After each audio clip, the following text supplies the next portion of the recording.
নিয়ে চলে আসলাম আবহাওয়ার গুরুত্বপূর্ণ একটি খবর নিয়ে। ইতিমধ্যে আবহাওয়ার পূর্বাভাসে যেটা আমরা লক্ষ্য করতে পারছি যে এই তাপমাত্রা কিছুটা কমেছে, তবে এই তাপমাত্রা কমেছে এর কারণটা কি? কারণটা হচ্ছে পশ্চিম ঝঞ্ঝা। এই উত্তর পশ্চিম যে উত্তরে হাওয়াটা যে রয়েছে এটা মূলত বাধা পাচ্ছে এই পশ্চিম ঝঞ্ঝার কারণে, যে কারণে বলতে গেলে মূলত তাপমাত্রা খানিকটা বেড়েছে, তবে আবার কিছুটা কমবে এবং আবার কিন্তু একটি পশ্চিম ঝঞ্ঝা নতুন করে আসার সম্ভাবনা রয়েছে। তো আমরা এক এক করে দেখব এবং জানবো বিস্তারিতভাবে। এছাড়াও এর প্রভাবে কোন কোন জেলায় কীরকম থাকবে, কোথায় কোথায় বৃষ্টি হওয়ার সম্ভাবনা রয়েছে, তাছাড়া আগামী কয়েকদিনে আবহাওয়ার পূর্বাভাসটা কীরকম রয়েছে সেটা আমরা এই ভিডিওতে তুলে ধরবো। তো ভিডিও সম্পূর্ণ দেখবেন। ভিডিও ভালো লাগলে অবশ্যই লাইক করবেন এবং চ্যানেল প্রথম হলে চ্যানেলটা অবশ্যই সাবস্ক্রাইব করে রাখবেন এই ধরনের আবহাওয়ার খবর প্রতিদিন পাওয়ার জন্য। তো যেটা আমরা আপনাদেরকে বলছিলাম যে এই যে পশ্চিম ঝঞ্ঝা আসছে এর কারণে মূলত তাপমাত্রা খানিকটা কিছুটা বেড়েছে। তবে যদি আমরা চলে যাই আগামীকাল, তাহলে দেখতে পাবো পশ্চিম ঝঞ্ঝার প্রভাবটা এই যে মেঘটা রয়েছে, এই যে দেখতে পাচ্ছি পশ্চিম ঝঞ্ঝার কারণটা, এই যে দেখতে পাচ্ছি যে পর্বত অঞ্চলগুলি গা ঘেঁষে মূলত এটি আসছে, যে কারণে বলতে গেলে পশ্চিমবঙ্গের বিভিন্ন জেলায় মেঘলা মেঘলা আকাশ থাকার সম্ভব রয়েছে এবং সাথে বৃষ্টি হওয়ার সম্ভব রয়েছে। যদি আমি মেঘের কথাটা দেখি, আগামীকাল হচ্ছে কী বার? আগামীকাল হচ্ছে মঙ্গলবার দিকে দেখতে পাচ্ছি মূলত কলকাতার দিকে মূলত কিছু সকালের দিকে মূলত পশ্চিমের জেলাগুলোর দিকে মেঘলা মেঘলা আকাশ থাকার সম্ভব রয়েছে, সাথে দুই এক জায়গায় রোদের দেখা মিলবে। এছাড়াও পূর্ব দিকের জেলাগুলির দিকে মূলত দেখতে পাচ্ছি আমরা দুই এক জায়গায় আংশিক মেঘলা আকাশ থাকবে। তাছাড়া উত্তরবঙ্গের দিকে যায়, উত্তরবঙ্গের দিকে মূলত প্রায় সমস্ত জেলাতেই মেঘলা মেঘলা আকাশ থাকবে। তবে দুই এক জায়গায় দেখা যাচ্ছে গ্যাংটক সিকিমের দিকে, এছাড়াও দেখতে পাচ্ছি আমরা শিলিগুড়ি আলিপুরদুয়ার এদিকে উত্তর দিনাজপুর কিছু জায়গায় মূলত রোদের দেখা মিলবে সকালের দিকে। রোদ বলতে সকাল দিকে তো মূলত পরিষ্কার আকাশ থাকবে কিছু জায়গায়। এবং বাংলাদেশে দেখতে পাচ্ছি বাংলাদেশের দিকেও মূলত বেশ কিছু জায়গায় দেখা যাচ্ছে মেঘলা মেঘলা আকাশ থাকবে, বেশিরভাগ জায়গায় মেঘলা মেঘলা আকাশ রয়েছে। এছাড়া ত্রিপুরার দিকেও কিছু জায়গায় মেঘলা আকাশ থাকবে। আমি চলে আসছি সকালের দিকে, ধরো 10টা 11টার দিকে বা 11টার দিকে দেখি আমরা, তাহলে দেখতে পাচ্ছি মূলত যে এই যে পশ্চিম ঝঞ্ঝার প্রভাবটা মূলত শুধু পশ্চিমবঙ্গ নয়, মূলত এই সব মধ্য ভারত, দিল্লি এই দিকে যদি দেখি দেখতে পাচ্ছি আমরা। এছাড়াও পর্বত অঞ্চলগুলোর দিকে মূলত মেঘের পরিস্থিতি থাকবে। এছাড়াও মূলত ঘন কুয়াশার সম্ভাবনা থাকবে। এছাড়াও দেখতে পাচ্ছি উত্তরবঙ্গের জেলাগুলোর দিকে এবং দক্ষিণবঙ্গের কিছু জায়গায় মেঘলা আকাশ থাকবে আগামীকাল সকালের দিকেও দেখতে পাচ্ছি আমরা, সকাল বলতে দুপুর টাইমে। এবং বাংলাদেশের প্রায় সমস্ত জায়গাতে মেঘলা আকাশ এবং ত্রিপুরাতেও বেশিরভাগ জায়গাতে মেঘলা মেঘলা আকাশ থাকবে। বিকেল দিকে কীরকম? বিকেল দিকে দেখতে পাচ্ছি মূলত স্বাভাবিক একই রকম আবহাওয়া থাকার সম্ভব রয়েছে। এবং আমি যে বুধবার দিকে আসি, বুধবার দিকে দেখতে পাচ্ছি মূলত কীরকম আবহাওয়া থাকবে। দেখতে পাচ্ছি আমরা বুধবার দিকে মূলত কিছু জায়গায় মূলত মেঘলা মেঘলা আকাশ থাকবে বুধবারের দিকেও, তবে সব জায়গাতে নয়। মানে হালকা রোদ সাথে হালকা মেঘের দেখা মিলতে পারে দক্ষিণবঙ্গের বিভিন্ন জেলায় এবং উত্তরবঙ্গের জেলাগুলো দিয়ে দেখতে পাচ্ছি আমরা হালকা থেকে মাঝারি মেঘে রয়েছে এবং কিছু জায়গায় পরিষ্কার আকাশ থাকার সম্ভব রয়েছে। সব জায়গাতে নয়, কিছু জায়গায় থাকবে। এবং মেঘলা আকাশ কিন্তু দেখতে পাচ্ছি বুধবারের দিকেও রয়েছে।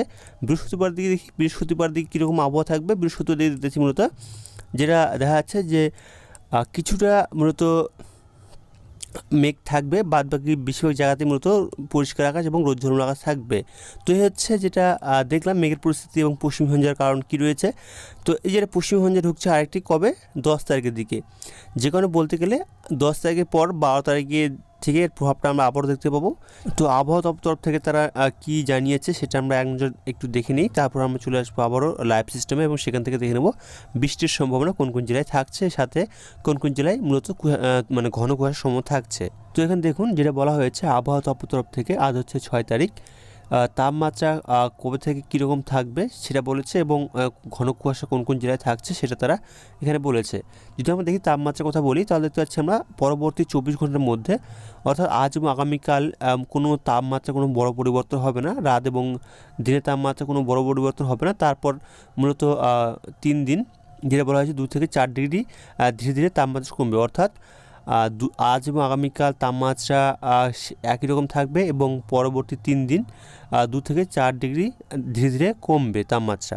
আর কুয়াশার কথা যেটা বলা হয়েছে, এখানে দেখতে পাচ্ছি কুয়াশার পূর্বাভাসের কথা বলা হয়েছে যে আগামী 24 ঘন্টার মধ্যে গাঙ্গেয় পশ্চিমবঙ্গের পশ্চিম মেদিনীপুর, পূর্ব মেদিনীপুর, ঝাড়গ্রাম, পুরুলিয়া, বাঁকুড়া জেলাগুলির দিকে সকালের দিকে 2-1 জায়গায় অগভীর মানে হালকা থেকে মাঝারি কুয়াশার সম্ভাবনা রয়েছে। মূলত উত্তরবঙ্গের দিকে কুয়াশার কথা বলেনি, তবে দক্ষিণবঙ্গের দিকে কুয়াশার কথা বলা হয়েছে। তো আমরা দেখবো যে কোন কোন জেলায় বৃষ্টিপাতের সম্ভাবনা রয়েছে। এবং তো আমরা চলে আসলাম লাইভ সিস্টেমে। এখানে দেখতে পাচ্ছি মূলত আজ হচ্ছে কয় তারিখ, আজ হচ্ছে 6 তারিখ, আজ হচ্ছে সোমবার। মূলত পর্বত অঞ্চলগুলোর দিকে তুষারপাতের সম্ভাবনা লক্ষ্য করতে পারছি গ্যাংটকের দিকে, অর্থাৎ বলতে গেলে পর্বত অঞ্চলে উঁচু এলাকাগুলিতে তুষারপাতের সম্ভাবনা রয়েছে। আগামীকাল কীরকম থাকবে আবহাওয়া দেখতে পাচ্ছি। আগামীকাল যদি আমরা দেখি তাহলে মূলত আগামীকাল কিন্তু মূলত আংশিক মেঘলা আকাশ থাকবে, সাথে মূলত বৃষ্টির সম্ভাবনা রয়েছে। কোথায় কোথায় দেখতে পাচ্ছি আমরা, যে যদি আমরা সকাল দিকে দেখতে পাচ্ছি আমরা গ্যাংটকের দিকে, দার্জিলিংয়ের দিকে, মূলত এইসব জায়গাতে খুব সামান্য হালকা বৃষ্টিপাতের সম্ভাবনা রয়েছে এবং মূলত তুষারপাতের সম্ভাবনা রয়েছে। পর্বত অঞ্চলগুলি দেখতে পাচ্ছি আমরা যে গ্যাংটকের দিকে, দার্জিলিংয়ের কিছু জায়গায় তুষারপাতের সম্ভাবনা থাকছে। এছাড়াও যদি আমরা দেখি পশ্চিমবঙ্গের দক্ষিণবঙ্গের জেলাগুলো থেকে বৃষ্টির সম্ভাবনা রয়েছে কিনা, দেখতে পাচ্ছি পশ্চিমবঙ্গের জেলাগুলো থেকে বৃষ্টিপাতের সম্ভাবনা মূলত সকাল দিকে নেই। আমি চলে আসি দুপুরের দিকে, তাহলে দেখতে পাচ্ছি মূলত দুপুর দিকে মূলত দেখতে পাচ্ছি আমরা উত্তরবঙ্গেই মূলত পর্বত অঞ্চলগুলোর দিকে হালকা থেকে সামান্য হালকা বৃষ্টির সম্ভাবনা রয়েছে এবং মূলত উত্তরবঙ্গের নিচের জেলাগুলোর দিকে আমরা দেখি উত্তর দিনাজপুর, দক্ষিণ দিনাজপুর, মালদা, এই জেলাগুলো থেকে মূলত আংশিক মেঘলা আকাশের সাথে দুই এক জায়গায় ছিটে ফোটা বৃষ্টির সম্ভাবনা থাকছে। তাছাড়া মূলত বৃষ্টির সম্ভাবনা সেরকম ভারী বৃষ্টির সম্ভাবনা নেই, মূলত মেঘলা মেঘলা আকাশ থাকবে, আংশিক মেঘলা আকাশ থাকবে। আমি চলে আসি বিকেল দিকে দেখতে পাচ্ছি বিকেল দিকে বৃষ্টির পরিমাণটা একটু বাড়বে। দেখতে পাচ্ছি আমরা শিলিগুড়ি, গ্যাংটক, কোচবিহার, এদিকে আলিপুরদুয়ার, এছাড়াও দেখতে পাচ্ছি আমরা সিকিম, এই সাইডে মূলত বৃষ্টিপাতের জায়গা মানে কিছুটা বাড়বে কিছু কিছু জায়গায়, সব জায়গাতে নয়। তবে গ্যাংটকের দিকে দেখতে পাচ্ছি পর্বত অঞ্চলের দিকে প্রায় বেশিরভাগ জায়গাতে বৃষ্টির সম্ভাবনা রয়েছে, সাথে তুষারপাতের সম্ভাবনা থাকছে। এছাড়া বাংলাদেশের দিকে, ত্রিপুরার দিকে দেখতে পাচ্ছি মূলত মেঘলা মেঘলা আকাশ, আংশিক মেঘলা আকাশ থাকার সম্ভব থাকছে আগামীকাল মঙ্গলবার দিকে। সন্ধ্যের দিকে কীরকম আবহাওয়া থাকবে, সোমবার সন্ধ্যের দিকে দেখি আমরা, মঙ্গলবার সন্ধ্যের দিকে, তাহলে দেখতে পাচ্ছি মূলত যে বৃষ্টিপাতে মূলত পর্বত অঞ্চলগুলোর দিকে থাকবে। তাছাড়া নিচের জেলাগুলোর দিকে নিচের দিকে নিচের থেকে মূলত বৃষ্টিপাতের সম্ভাবনা সেরকমভাবে নেই। এছাড়াও মেঘলা আকাশ থাকবে এবং তুষারপাতের সম্ভাবনা আগামীকাল 7 তারিখ মঙ্গলবার দিকে কিন্তু পর্বত অঞ্চলগুলোর দিকে থাকছে। এছাড়াও যদি আমি চলে আসি বুধবার দিকে, বুধবারে দেখতে পাচ্ছি আমরা আবহাওয়াটা কিন্তু মূলত শুষ্ক আবহাওয়া থাকবে এবং তাপমাত্রা ধীরে ধীরে কমতে শুরু করবে বুধবার থেকে, এবং 10 তারিখের পর থেকে আবারও কিন্তু একটি পশ্চিমবঙ্গে ঢোকার সম্ভাবনা রয়েছে। তো এখান থেকে আবহাওয়ার খবর রাখলাম, পরবর্তী আবহাওয়ার খবর আমরা আগামীকাল নিয়ে আসবো। তো ভালো থাকবেন, সুস্থ থাকবেন, ধন্যবাদ।